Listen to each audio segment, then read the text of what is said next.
ഒന്ന് സങ്കല്പിച്ചു നോക്കൂ, ലോകത്തിലെ ഏറ്റവും ആധുനികമായ ഒരു നഗരം അത് ഒറ്റ രാത്രി കൊണ്ട് ഒരു പ്രേത നഗരമായി മാറിയാൽ എങ്ങനെയിരിക്കും? അതായിരുന്നു 1986 ഏപ്രിൽ 26 ചെർണോബിലിൽ സംഭവിച്ചത്. ചെർണോബിലിൽ സംഭവിച്ചത് വെറും ഒരു അപകടം മാത്രമായിരുന്നില്ല. ലോകത്തിൽ നിന്നും സോവിയറ്റ് യൂണിയൻ ഒളിപ്പിച്ചു വെച്ച ഏറ്റവും വലിയ രഹസ്യമായിരുന്നു. പക്ഷേ നമ്മൾ കേട്ട കഥകളല്ല സത്യം. അദൃശ്യനായ കൊലയാളി ഇന്നും ആ മണ്ണിൽ ജീവിച്ചിരിപ്പുണ്ടോ? ശാസ്ത്രത്തിന് പോലും ഉത്തരം കിട്ടാത്ത ആ വിചിത്ര കാഴ്ചകൾ എന്തൊക്കെയാണ്?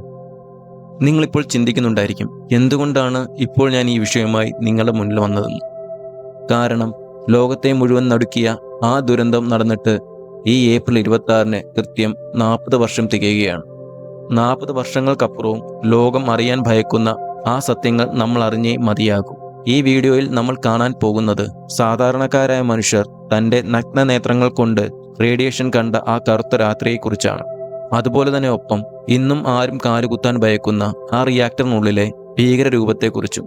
ചരിത്രം മാറ്റിവരച്ച മനുഷ്യന്റെ അഹങ്കാരത്തിന് പ്രകൃതി നൽകിയ ആ തിരിച്ചടിയുടെ സമ്പൂർണ്ണ കഥയാണ് ഇന്നത്തെ വീഡിയോയിലൂടെ വിശദമാക്കുന്നത്. ഈ ചരിത്രം പൂർണ്ണമായി അറിയണമെങ്കിൽ വീഡിയോ അവസാനം വരെ കാണാൻ ശ്രമിക്കുക. നമ്മുടെ ചാനലിൽ നിങ്ങൾ ആദ്യമായി ആണെങ്കിൽ ഇപ്പോൾ തന്നെ സബ്സ്ക്രൈബ് ചെയ്ത് വീഡിയോയ്ക്ക് ഒരു ലൈക്ക് നൽകുക. നമുക്ക് വീഡിയോയിലേക്ക് കടക്കാം. My name is Nithin. Welcome to world pages.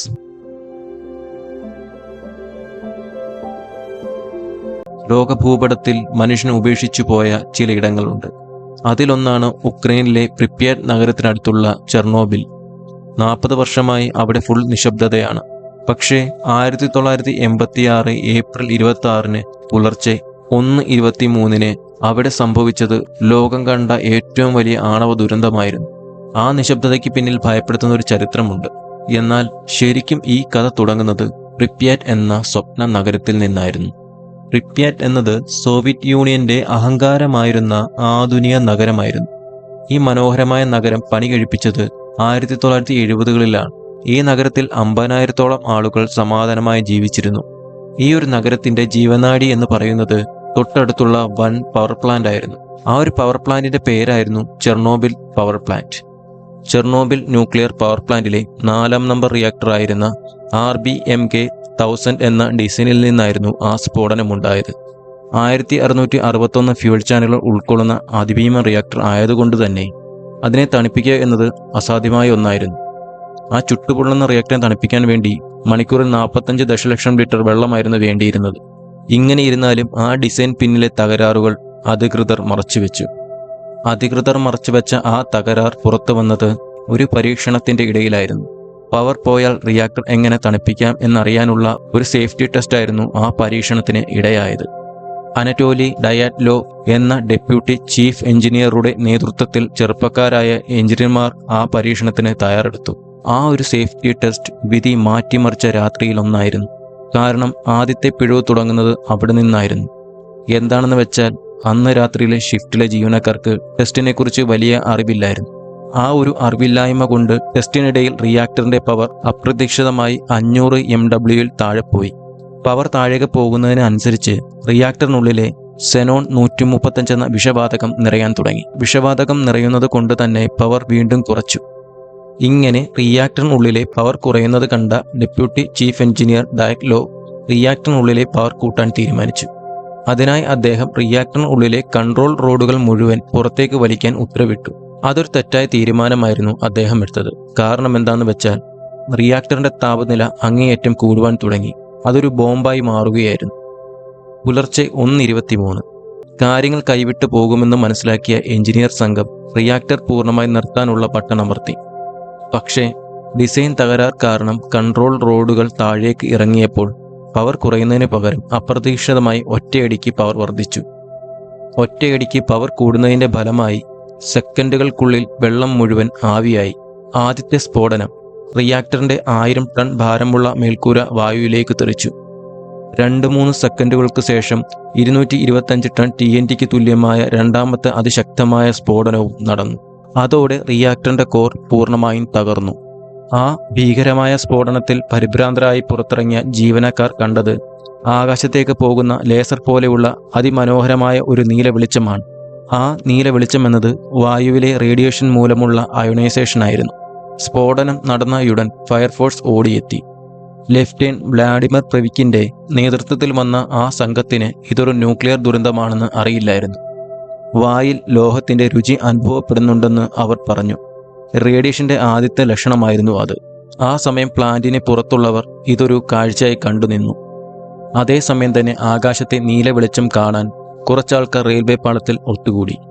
അവരത് കൗതുകത്തോടെ നോക്കി നിൽക്കുകയായിരുന്നു. ആ സമയം ആ പാലത്തിൽ കൂടി വന്ന കാറ്റ് അവരിലേക്കും റേഡിയേഷൻ എത്തിച്ചു. ആ പാലം പിന്നീട് അറിയപ്പെട്ടത് ബ്രിഡ്ജ് ഓഫ് ഡെത്ത് എന്നാണ്.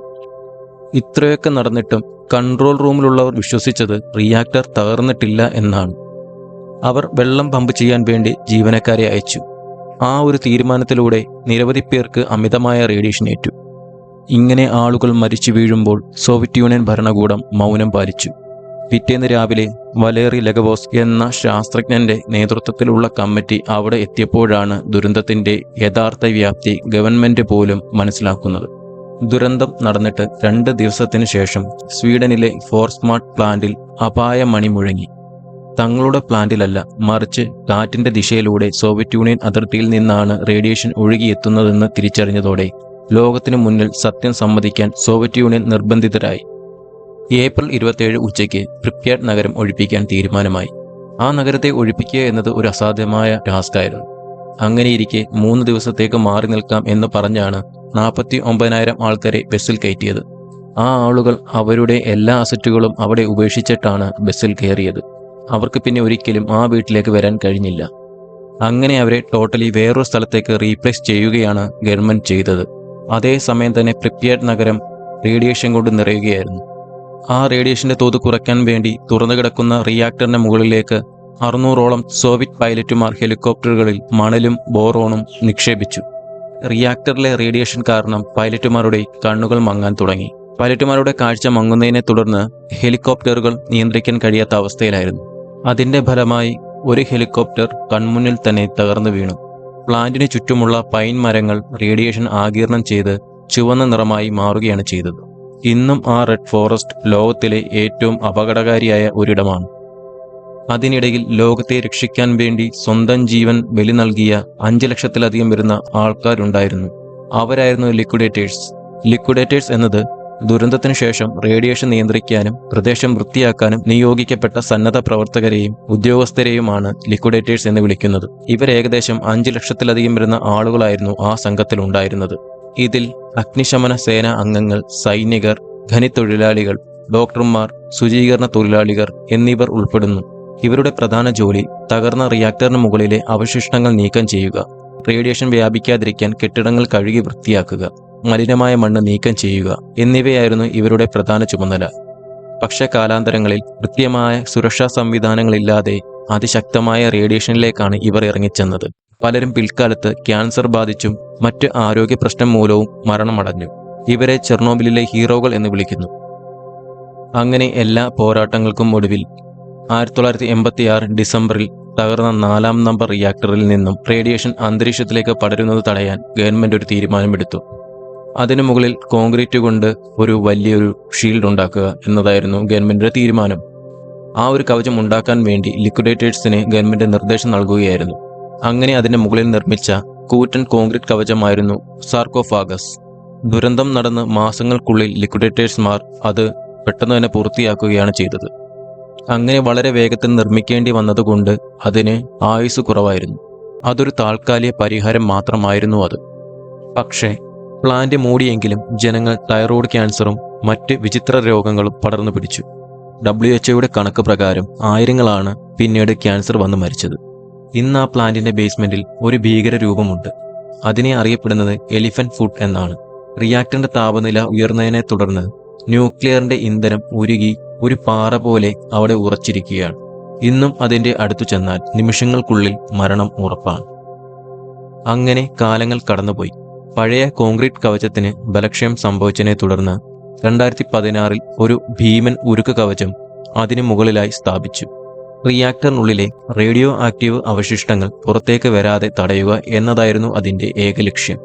ഏകദേശം 100 വർഷം വരെ ഇത് നിലനിൽക്കുമെന്നാണ് കണക്കാക്കുന്നത്. 2065 മാത്രമേ ഇവിടുത്തെ ക്ലീനപ്പ് പൂർത്തിയാക്കൂ. മനുഷ്യൻ പണിത സ്റ്റീൽ ആർച്ചുകൾക്ക് പുറത്ത് പ്രകൃതി ഒരു തിരിച്ചുവരവ് നടത്തി. മനുഷ്യൻ ഒഴിഞ്ഞുപോയ ചെർണോബിലിലെ റേഡിയേഷൻ നിറഞ്ഞ മണ്ണിൽ ജനിതക മാറ്റങ്ങളെ അതിജീവിച്ചുകൊണ്ട് പ്രകൃതിയും വന്യജീവികളും ഇന്ന് കരുത്തോടെ തിരിച്ചു വരികയാണ്.